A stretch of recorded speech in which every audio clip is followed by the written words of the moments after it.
First time around, I felt that I was trying to fit this huge, gigantic life event around the current life and lifestyle that I had already had. I was going back to work when my son was 21 days old. It did feel like something was a little off, just in terms of going back to work when this huge life moment just took place 3 short weeks prior. The first thing that comes to mind is communication. There was this false sense of needing to do everything on your own.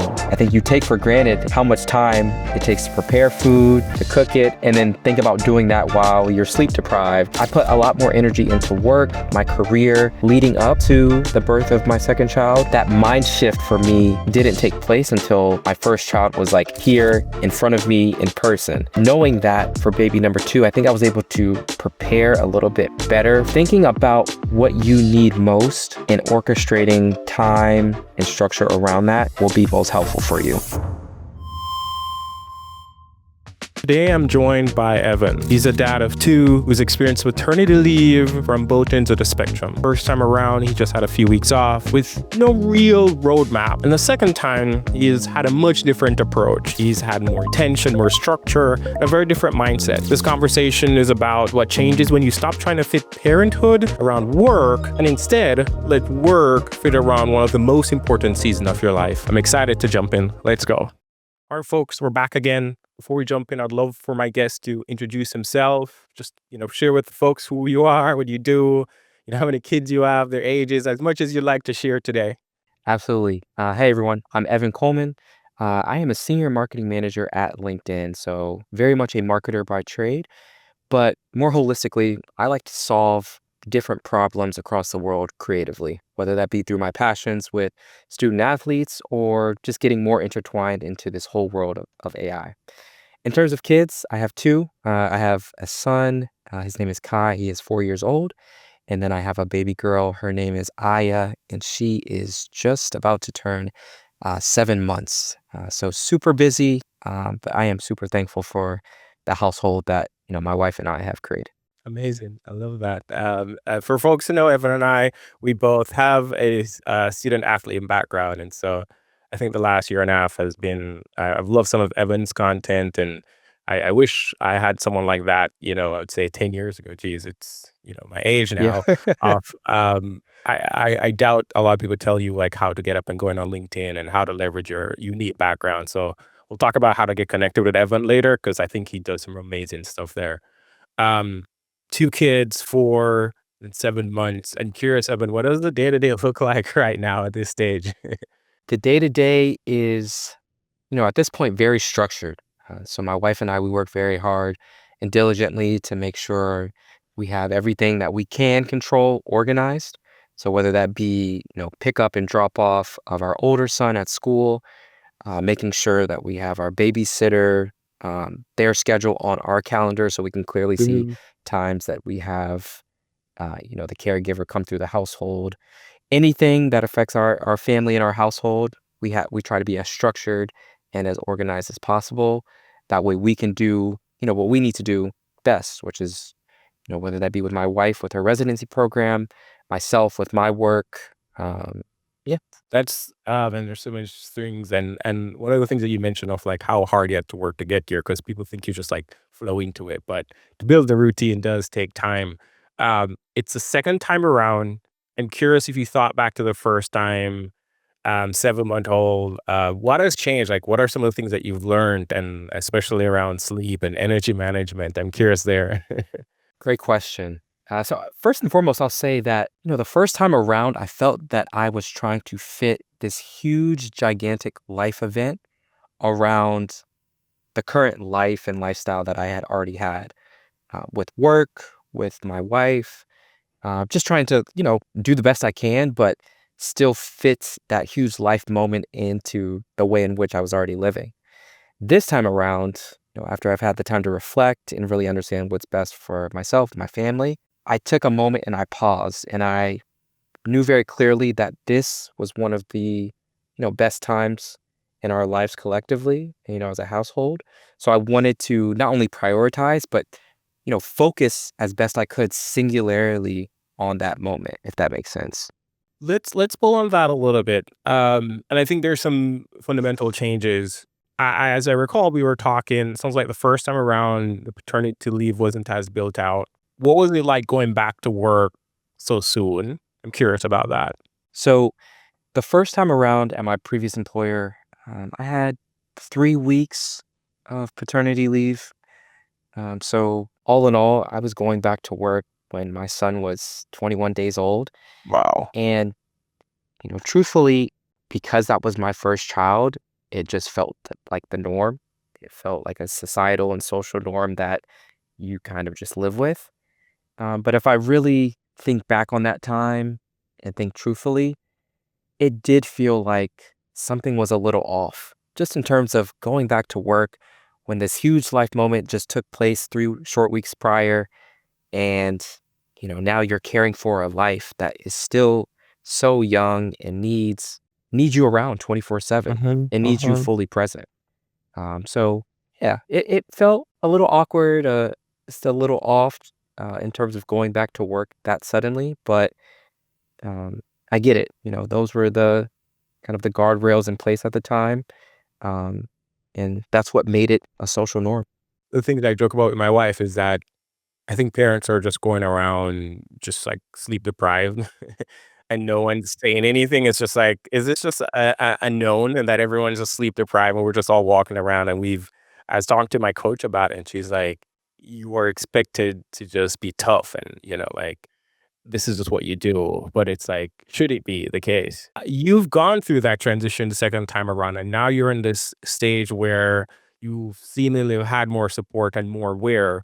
I'm curious if you could share some of the things that have made you more aware now. Is it just that you become, like, awakened to, like, "Wow, like, maybe this shouldn't have been this way before," right? I'm curious if there's any additional things that sparked you're like, "Wait, there's a better way, and I'm not only did I feel this way, but others, have experienced this better way as well." In this particular situation, I do feel like experience is and was the best teacher.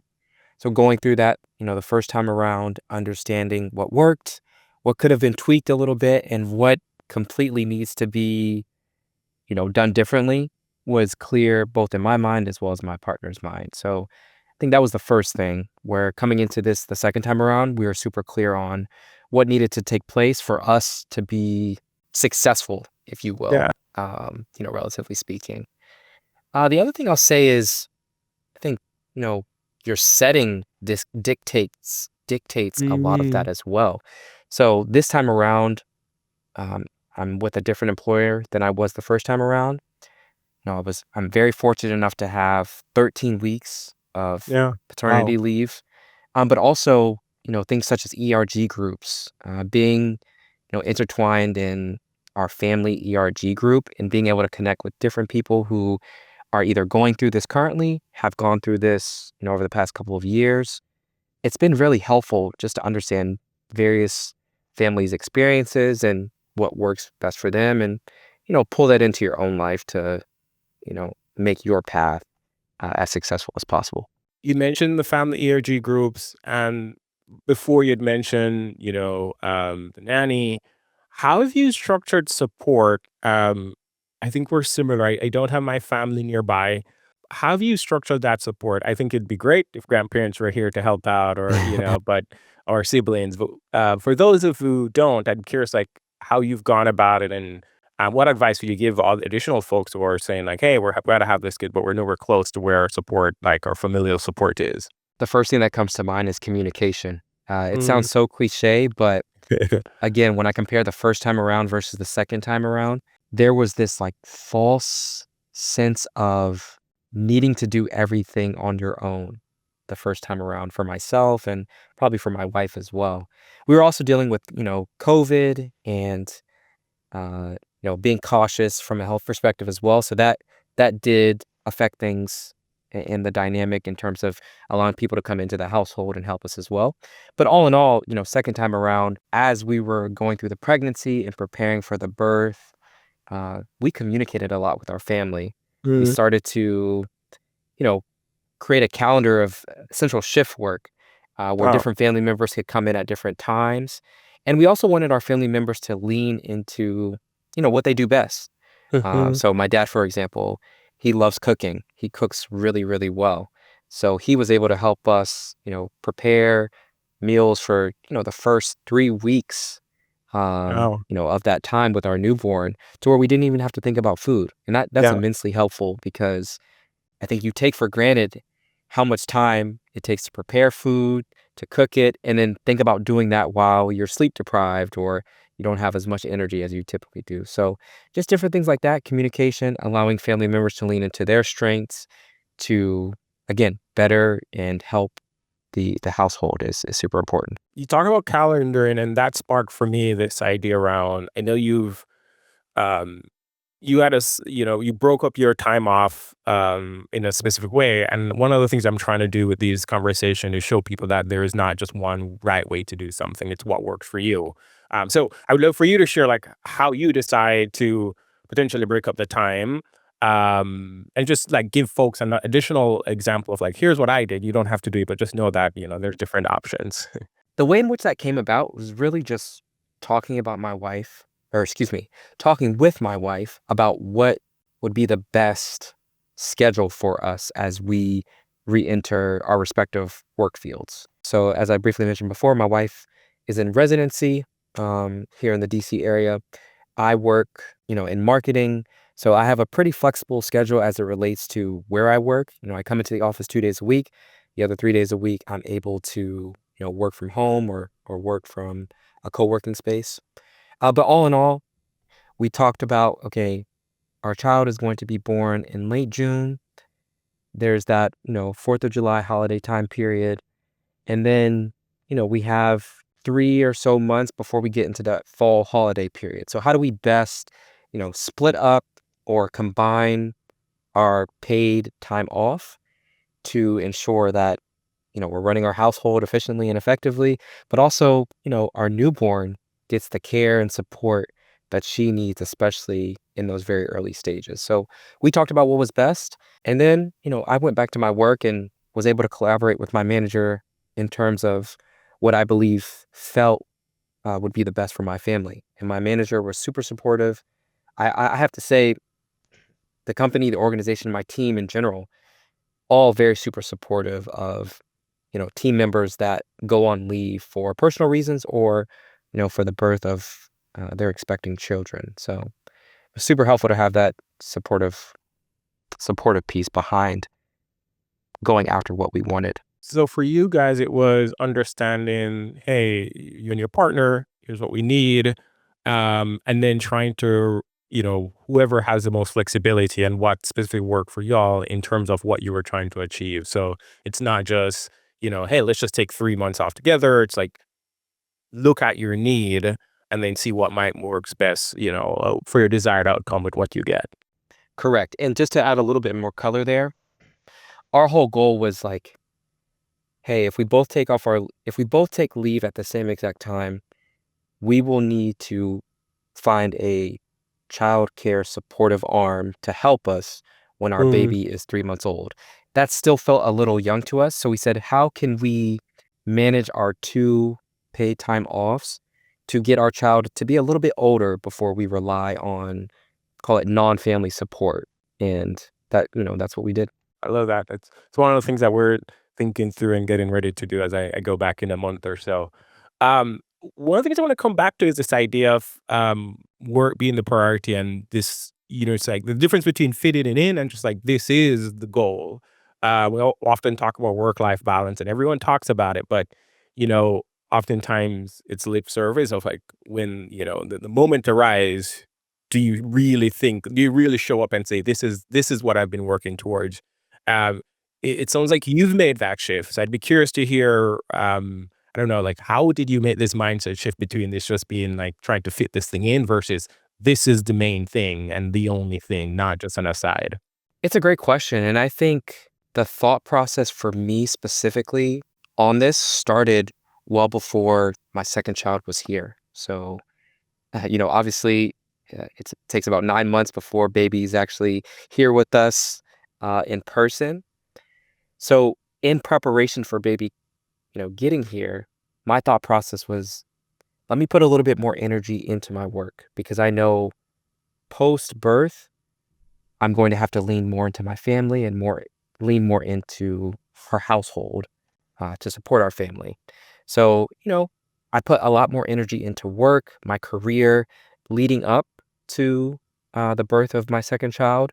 And then I think, as the birth of my second child took place, I was able to take leave and slowly reacclimate myself into my work. It helped me restructure my priorities. So again, my priority leading up to the birth was work and obviously still getting prepared for getting here, but understanding that this was a unique time where I could really dial in on my career, my work output, my performance. And then as I was able to, lean off of that gas pedal, refocusing on family, I leaned back into my other priorities, again, being family, the household, etc. The thought that's coming up for me as you were saying that is it's not just, an afterthought, like, I've become a dad. And there's the joke around, fathers, it doesn't hit the fathers until after the baby. Whereas for the moms, like their body's been changing so much that like Yeah. Yep. they're aware that like a change is here. They're preparing for the change. But for us, non-birth impaired is oftentimes we don't get that change until like there's something physically there with us, Yeah. Yeah. And I think Uh, that's yeah, go that's ahead. actually I just yeah, I wanna double click on that. That's a really interesting point, and I think that's one of the differences between, baby number 1 the journey of baby number 1 and the journey of baby number 2 is, to your point, that mind shift for me didn't take place until my first child was, like, here in front of me in person. Knowing that for baby number 2, I think I was able to prepare a little bit better for that. Both prior to baby number 2 being here and once she was here with us. Yeah, yeah, it's big, and I think the other part of that is like it's a more holistic thinking versus I don't know about you, but I'm an only child, and my wife's an only child, so sometimes we're just like doing our own thing before kids. Uh, Yeah. and now you just have to slow down. I was like, wait, like I really have to think about. I can't just go to the coffee shop or go to the gym in the morning. It's like Yeah. I'm really coming back to thinking about like not just the baby but my wife now, because before it's like, oh, she's an adult, she can take care of herself, versus Yeah. like Yeah, yeah. now. So it's like a more holistic thinking. And yeah, versus it's like you're in this, it's the and right, like you're a professional and a father and a husband, and like how can we encapsulate all of that into one versus just saying like you're one sided. As you were saying that, one of the things that, last couple of things is like preparation.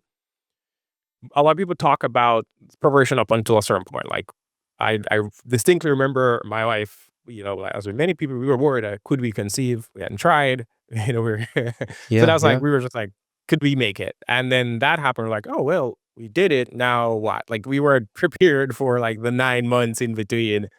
I'd be curious for you of like, you know, what do you wish you had prepared, after or before? Like, or was there a period in the preparation you're like, man, I just didn't even think about this, or I probably should have thought about this before?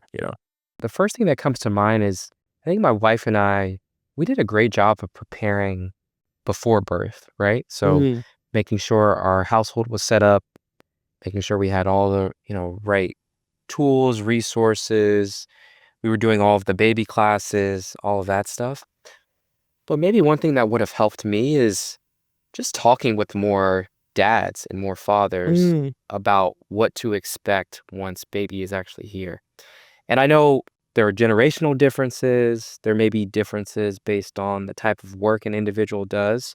But I think just collecting that information may have given me a better understanding of what to expect once baby is here. But also, kind of, it would have allowed me to formulate my own vision of how I want to move as, I become a father. yeah, it's something about awareness goes a long way. I am lucky that my wife is a pediatrician, so Yeah. Yep. she was able to just say like, "Oh, here's things that you need to worry about or not worry about, or the milestones." Like, I haven't bought a milestones book, but I'd imagine that's something because she's just aware of like, okay, this is normal, or this is Yep. baby acne, or this is what Yep. you Yep. use. And so that's been really cool. Awesome, man. I guess I'm curious, right? So 2 last things. let's go back. First time dad like myself, or someone 6 months getting ready, who's unsure about taking the leave or how to take the leave or what to do. Like, what would you tell them? I would tell them to think as best and as far out as you can in terms of what would be most ideal. And that goes for actual leave time, so time you need away from work, but also thinking about reacclimating yourself into work. Um, and again, this may go as far as someone's employer allows them to go, but it never hurts to ask, whether that be, slowly integrating yourself back into the workplace, whether that be, hey, for the first couple of weeks, I know I'm going to have the most energy in the morning, so let me try and structure my meetings, head down work time Mhm. in the morning, and then in the afternoon, I may take my calls while I'm walking my child in their stroller Yeah. or getting some fresh air. Thinking about what you need most Mhm. and orchestrating time and structure around that will be most helpful for you. And if you don't know, try and find, people that can give you their expertise or their experience to help you formulate, your own perspective. And lastly, there's the debate, like, should companies give the time or not? I don't think that's a debate. I think everyone thinks that companies should give the time off. But what else would you wish company knew about, like, the unexpected, or what are some unexpected benefits you wish some companies would give, or some companies would know about, like, hey, it's not just a time off, but it's what it's affords you. I'm curious if there's anything that comes up, and mainly because you've done it at multiple companies now. I mean, going back to my previous point, that reacclimating yourself into work, I don't know exactly what that benefit would look like, but maybe if there is a way that you can slowly ramp up into work after a major milestone life event like this, I think that would be immensely helpful. I mean, very Yeah. similar to when you join a new company and you Mm. have the first 90 days to acclimate yourself to the setting, um, ramp up in terms of your knowledge. I think it'd be helpful to do, Mm. something similar Yeah. coming back into the work from a life event like this. And again, Yeah. it could be something as simple as, hey, this person is going to start, Monday through Thursday. Mornings, they're going to be online, kind of fully active, incorporated into the team. And then the afternoon, we're going to allow them to maybe take extended breaks or allow them kind of heads down time to do individual focused work. Just different things like that. I hadn't heard that or thought about it from the angle, but it makes so much sense. Evan, thank you so much. This has been amazing. You've got me thinking about some different things and lots of tidbits here. Where can folks connect with you? They want to just, learn a little bit more about your journey, see some of the stuff you're doing with student athletes. Absolutely. Thank you for the time. I appreciate it. And I want to commend you for the work that you're doing here because I think it is very, very important. So I appreciate you and in the series that you are creating. Awesome. All right. Well, thanks again, and have a good one. Thank you. You too.